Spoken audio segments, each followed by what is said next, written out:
You would think that, you know, over the years, as your parents that just keeps telling you to stop buying junk, you would think one day that you would listen. Yep, I didn't. So we're here.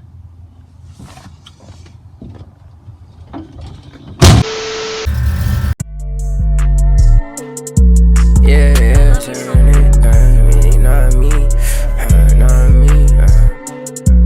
I'm too geeked, I'm sorry. I got my.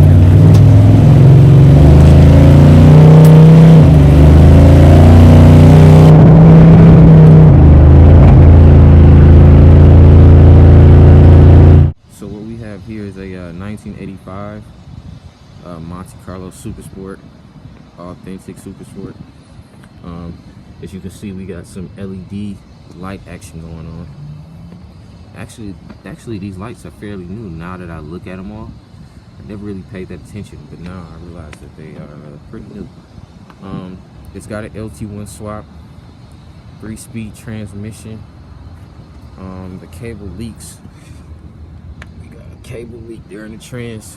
I'm surprised the pan nor the oil pan leaks though, which is a high surprise for me. Interior was being done at the midst of the time of me buying it. As you can see, it says RP Betty. Now, I'm not gonna lie, I'm not a big fan of like these custom style interiors, but these seats though, I like this leather. Like this leather is like very plush. The leather is very plush and very clean. Fairly new carpet. As you can see, mechanic air. You know, you come in with your muddy boots on, but you know that can be clean. Now I am missing this piece here on the passenger side. However, I do have the driver's side.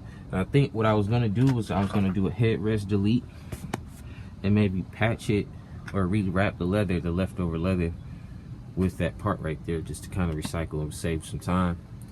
Not sure just yet though. We still got a lot of work to do on this car. I mean, we have the star shifter, 3-speed B&M shift kit, and then as you can see, we missing some pieces. Like for example, the glove box needs a lock, and then of course there's no radio. I mean, come on now, that's like a luxury nowadays. You buy a fairly vintage car, it's rare if you get a radio these days. Then of course we got your gauges here. So I mean, my plan is to really kind of clean up the surface just to see what I'm working with. You know, I kind of want to see, you know, what's really going on behind the scenes of this car, just so I can get a good feel of what I'm getting myself into. Also, so it's got mid exhaust with long tube headers. Up here, it seems like everything is fairly okay, but I'm not gonna lie, these mufflers gotta go. These shits are like long. The floors are decent. Of course, it gets shitty back here. Of course, I'm gonna get those, get that replaced. But this car is more of a racer to me, more than like a show car. Of course, those show car days are long gone for this car. But yeah, I think I'm just gonna focus on making sure it's efficient. Got a car, high rise intake, LT1. You can tell by the water pump. So I'm assuming that this is a 650 shop. My plan was to, or is to, cam and throw nitrous at it. I think I'm gonna do LT4 hot cam with a 218 to, I think it's 218 to 220 duration, or I have to look at it again. But yeah, I'm gonna go ahead and do that. This motor was rebuilt recently. It looks like shit now because of the weather, but it was definitely rebuilt recently. You can tell this does have a PC or computer delete. And then they have their own built-in harness that they've created, which isn't too bad. The wiring isn't too sloppy. As you can see, it's like nothing like really just kind of stands out at you. You know, it's pretty decently wired. It's got electric fans also, that's been wired. And as you can see, you know, I had to bleed the system. It was running hot initially when I got it, but it's running okay now. It sits at like, at idle, it sits around like 200. When driving, probably 190-ish. I disassembled the battery, as you can see. I've been doing a lot of just knickknacks here and there with the car. I mean, honestly, it runs just as good as a new car, surprisingly. There's a few little things I have to do, but overall, you know, it's a good, something good to work. Pressure, we got temp gauge here. The body has 160,000 on it. Gas gauge works here, and RPM works. I believe the mile per hour works. RPM is actually wired to this, but it seems like when I press that button it works. I'm not sure how to like make it operate during like drive, so I gotta figure that out, because it normally tells me when I'm shifting, but it's not telling me right now, so I gotta figure out oil pressure. Gotta warm up, it's still running cold. Probably gonna go ahead and take and get some gas real quick.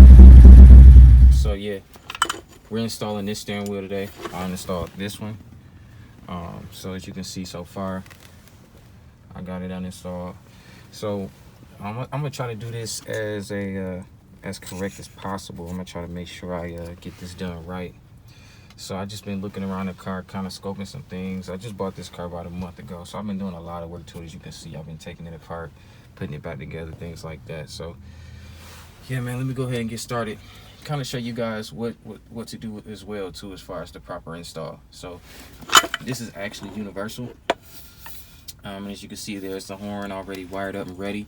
So all I gotta do is link it to a fuse or whatever I need to do. Some wiring, I gotta do some wiring. I'll figure it out once I get deep into it. So just give me a second. Now as you can see, man, this thing is it's kind of wrecked from the previous install with this steering wheel. Now again, I didn't do this. This is not my work. Don't worry about that. I'm actually cleaning up some wiring as well, but yeah, this is not my work. And as you can see, this is universal fit. So I gotta figure out how to get these grooves to work with this car. So this is probably gonna be tough, I could imagine. So yeah, as you can see, got it in there. It's not directly installed just yet. It's not screwed in just yet, but got it inside the grooves. Had to uninstall this piece here, because I'm not sure I guess this must have came with this steering wheel, so that must have been the whole conversion kit, I guess, for that one. But this one is more universal, so as you can see, it installs directly into the bolt in the middle. And then the horn was supposed to be here, but that plastic piece broke. So yeah, that's gonna be, I want to do this the right way, honestly. I don't want to install it without the horn, but it may look like that's what it's gonna look like for just now, I guess. So today we will be doing a test fit for my Rucci wheels and tires. I'm running in the rear, I'm running a 265/30/22. So my biggest concern is clearance back here. As you can see, the previous owner did run, I want to say a 24-inch tire in the rear. I see it has longer studs, so I'm curious if I may have to run spacers. So that's the whole point of this video today. So as you can see, I got the jack with the brick, trying to see if I can prop it up because it is lifted a little bit. So let's see what I can do real quick.